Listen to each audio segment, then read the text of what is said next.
नमस्कार, मैं सुनीता कथा मंथन में आप सबका स्वागत करती हूँ। कथा मंथन में आज सुनिए रविंद्रनाथ टैगोर जी की कहानी गूंगी।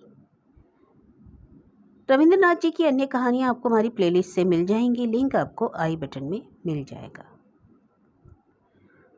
कन्या का नाम जब सुभाषिनी रखा गया था तब कौन जानता था कि वह गूंगी होगी। इसके पहले उसकी दो बड़ी बहनों की सुकेशनी और सुहासिनी नाम रखे जा चुके थे। इसी से तुकबंदी मिलाने के हेतु उसके पिता ने छोटी कन्या का नाम रख दिया सुभाषिनी। अब केवल सब उसे सुभा ही कहकर बुलाते हैं। बहुत खोज और खर्च के बाद दोनों बड़ी कन्याओं के हाथ पीले हो चुके और अब छोटी कन्या सुभा माता पिता के हृदय के नीरव बोझ की तरह घर की शोभा बढ़ा रही है, जो बोल नहीं सकती पर अनुभव सब कर सकती है।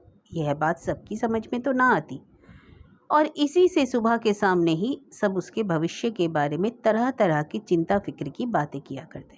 किंतु स्वयं सुबह इस बात को बचपन से ही समझ चुकी है कि उसने विधाता के शाप के वशीभूत होकर ही इस घर में जन्म लिया है, और जिसका फल यह निकला कि वह सदैव अपने को सब परिजनों की दृष्टि से बचाए रखने का प्रयत्न करने लगी और मन ही मन सोचती कि सब उसे भूल जाएं तो अच्छा है।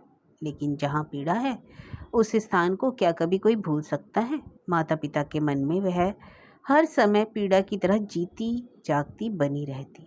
विशेषकर उसकी माता उसे अपनी ही किसी गलती के रूप में देखती, क्योंकि प्रत्येक माता पुत्र की अपेक्षा पुत्री को कहीं अधिक अपने अंश के रूप में देखती है और पुत्री में किसी प्रकार की कमी होने पर उसे अपने लिए मानो विशेष रूप से लज्जाजनक बातें समझती है। सुबह के पिता वाणीकंठ तो सुबह को अपनी दोनों बड़ी पुत्रियों की अपेक्षा कुछ अधिक ही स्नेह करते हैं, पर माता उसे अपने गर्भ का कलंक समझकर उससे उदासीन ही रहती है। सुबह को बोलने की जबान नहीं है, पर उसकी लंबी लंबी पलकों में दो बड़ी बड़ी काली आंखें अवश्य हैं और उसके ओष्ठ तो मन के भावों को के तनिक से संकेत पर नए पल्लव की तरह कांप उठते हैं। वाणी द्वारा हम जो अपने मन के भाव प्रकट करते हैं उसको हमें बहुत कुछ अपनी चेष्टाओं से गढ़ लेना पड़ता है, बस अनुवाद करने के समान ही चाहिए, और वह हर समय ठीक भी नहीं होता। ताकत की कमी से बहुधा उसमें भूल हो जाती है, लेकिन खंजन जैसी आंखों को कभी कुछ भी अनुवाद की जरूरत नहीं। मन अपने आप ही उन पर छाया डालता रहता है। कभी कभी आंखें चमक दमक कर जलने लगती हैं और कभी उदासीनता की कालिमा से बुझ जाती हैं। उसकी आंखों की भाषा तो बहुत उदार अथाह गहरी होती ही है, करीब करीब साफ सुथरे नील गगन के समान। उन आंखों को उदय से अस्त तक, सुबह से शाम तक और शाम से सुबह तक छवि लोक की निस्तब्ध रंगभूमि ही मानना चाहिए। जीवाहीन इस कन्या में विशाल प्रकृति के समान एक जनहीन महानता है, और यही कारण है कि साधारण लड़के लड़कियों की को उसकी ओर से किसी न किसी प्रकार का भय सा बना रहता। उसके साथ कोई खेलता नहीं। वह नीरव दोपहरिया के समान शब्दहीन और संगीन एकांतवासिनी बनी रहती।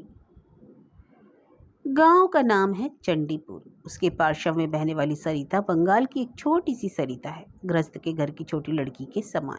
बहुत दूर तक उसका फैलाव नहीं, उसको तनिक आलस्य नहीं। वह अपनी गहरी दे लिए दोनों छोरों की रक्षा करती अपना काम करती है।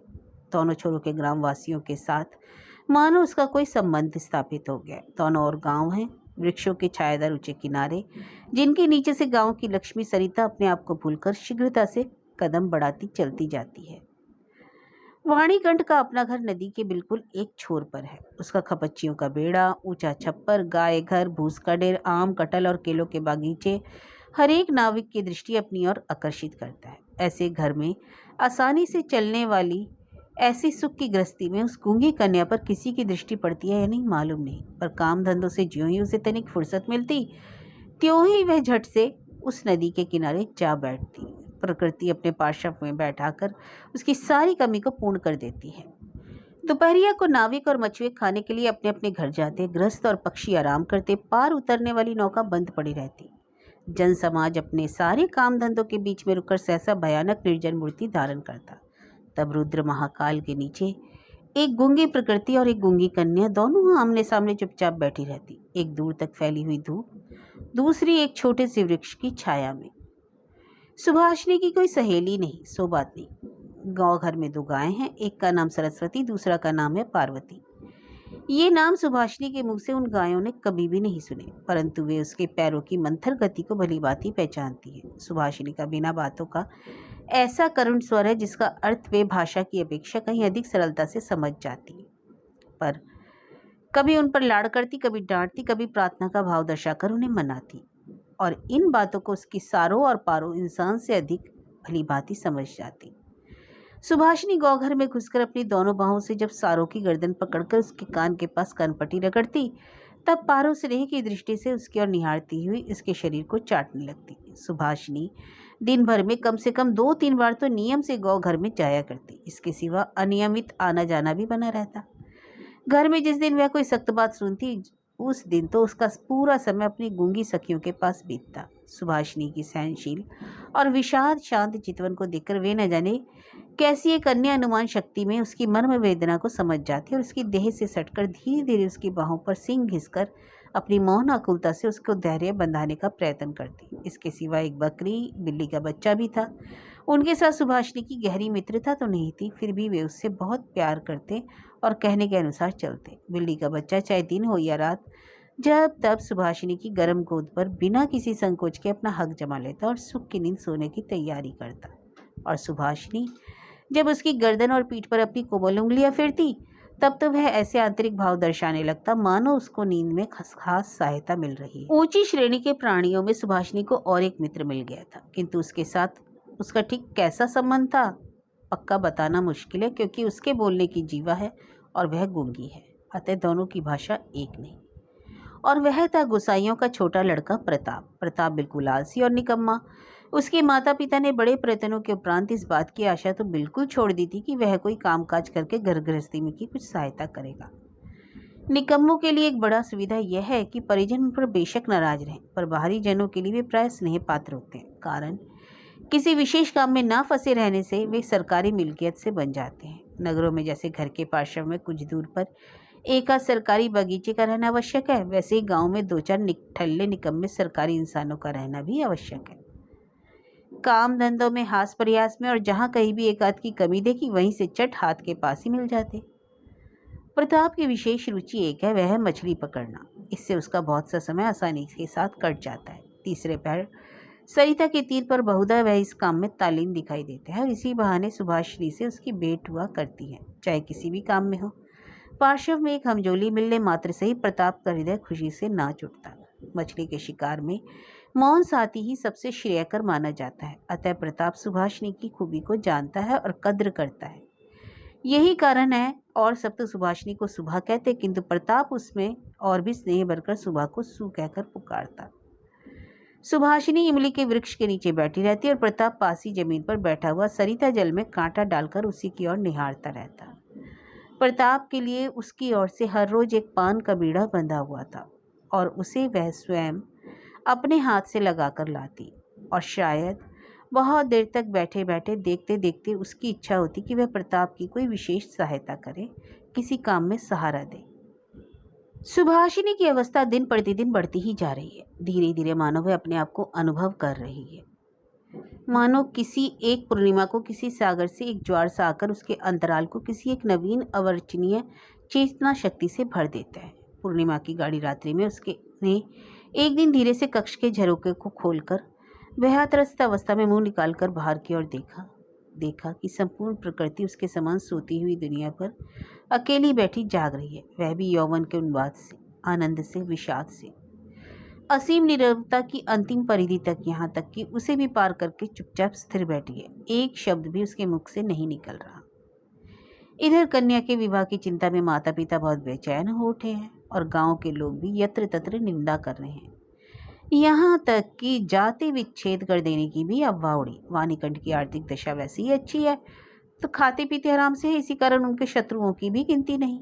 स्त्री पुरुष में इस बात पर बहुत कुछ सलाह मशवरा हुआ। कुछ दिनों के लिए वाणिकंठ गांव से बाहर प्रदेश चले गए।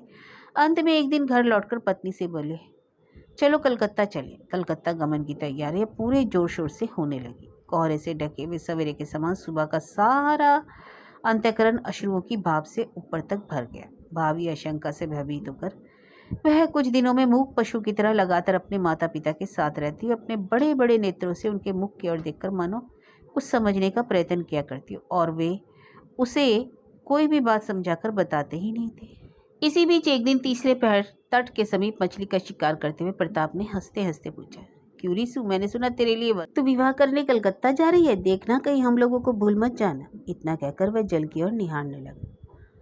तीर से घायल हिरणी जैसे शिकारी को ताकती है, वैसे ही वेदना प्रकट करते हुए उसकी आंखें कहती है, मैंने तुम्हारा क्या बिगाड़ा था। सुबह ने लगभग वैसे ही प्रताप की ओर देखा। उस दिन वे वृक्ष के नीचे नहीं बैठी। वाणीकंठ जब बिस्तर से उठकर धूम्रपान कर रहे थे, सुबह उनके चरणों के पास बैठकर उनके मुख की ओर देखती हुई रोने लगी। अंत में बेटी को ढांढस और सांत्वना देते हुए पिता के सूखे कपोलों पर अश्रु की 2 बूंदें ढुलक पड़ी। कल कलकत्ता जाने का शुभ मुहूर्त है। सुबह ग्वाल घर में अपनी चिरसंगनियों से विदा लेने के लिए गई। उन्हें अपने हाथ से खिलाकर गले में बाहें डालकर अपनी दोनों आंखों से खूब जी भर के उनसे बातें करने लगी। उसके दोनों नेत्र अश्रुओं के बांध को ना रोक सके। उस दिन शुक्ला द्वादशी की रात थी। सुबह अपनी कोठरी में से निकलकर उसी जाने पहचाने सरिता तट के कच्चे घाट के पास घास पर औंधी लेट गई। मानो अपनी और अपनी गूंगी जाति की पृथ्वी माता से अपनी दोनों बाहों को लिपटाकर कहना चाहती है, तू मुझे कहीं के लिए मत विदा कर माँ, मेरे समान तू मुझे अपनी बाहों में पकड़े रख, कहीं मत विदा कर। कलकत्ते के एक किराए के मकान में एक दिन सुबह की माता ने उसे वस्त्रों से खूब सजा दिया, कसकर जूड़ा बांध दिया, उसमें जरी का फीता लपेट दिया, आभूषणों से लाद कर उसके स्वाभाविक सौंदर्य को भरसक मिटा दिया। सुबह के दोनों नेत्र अश्रुओं से गीले थे। नेत्र कहीं सूख ना जाए, इस भय से माता ने उसे बहुत समझाया बुझाया और अंत में फटकारा, और अश्रुओं ने फटकार की कोई परवाह न की। उस दिन कई मित्रों के साथ वह कन्या को देखने के लिए आया। कन्या के माता पिता चिंतित शंकित भयभीत हो उठे, मानो देवता स्वयं अपनी बलि के पशुओं को देखने आए हैं। अंदर से बहुत डांट फटकार कर बताकर कन्या के अश्रुओं की धारा को और तीव्र रूप देकर उसे निरीक्षकों के सम्मुख भेज दिया। निरीक्षकों ने बहुत देर तक देखभाल के उपरांत कहा, ऐसी भी कोई बुरी नहीं। विशेषकर कन्या के अश्रु को देखकर वे समझ गए कि इसके हृदय में कुछ दर्द भी है, और फिर हिसाब लगाकर देखा कि जो हृदय आज माता पिता के बिच्छों की बात सोचकर इस प्रकार द्रवित हो रहा है, अंत में कल उन्हीं के काम वह आएगा। सीप के मोती के समान कन्या के आंसुओं की बूंदें उसका मूल्य बढ़ाने लगी। उसकी ओर से और किसी को कुछ कहना ही नहीं पड़ा। पात्र देखकर खूब अच्छे मुहूर्त में सुबह का विवाह संस्कार हो गया।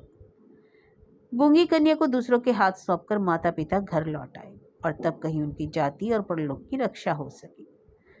सुबह का पति पछा की और नौकरी करता है। विवाह के उपरांत शीघ्र ही वह अपनी पत्नी को लेकर नौकरी पर चला गया। 1 सप्ताह के अंदर ससुराल के सब लोग समझ गए कि बहू गूंगी है, पर इतना किसी ने न समझा कि इसमें उसका अपना कोई दोष नहीं। उसने किसी के साथ विश्वासघात तो नहीं किया। उसके नेत्रों ने सभी बातें कह दी थी, किंतु कोई समझ ही ना सका। अब वह चारों ओर निहारती रहती है। अपने मन की बात कहने की भाषा नहीं मिलती। जो गूंगे की भाषा समझते थे, उसके जन्म से परिचित थे, वे चेहरे उसे यहाँ दिखाई नहीं देते। कन्या के गहरे शांत अंतःकरण में असीम अव्यक्त क्रंदन ध्वनित हो उठा, और सृष्टिकर्ता के सिवा कोई उसे सुन ही न सका। अब की बार उसका पति अपनी आंखों और कानों से ठीक प्रकार परीक्षा लेकर एक बोलने वाली कन्या को बिहा लाया।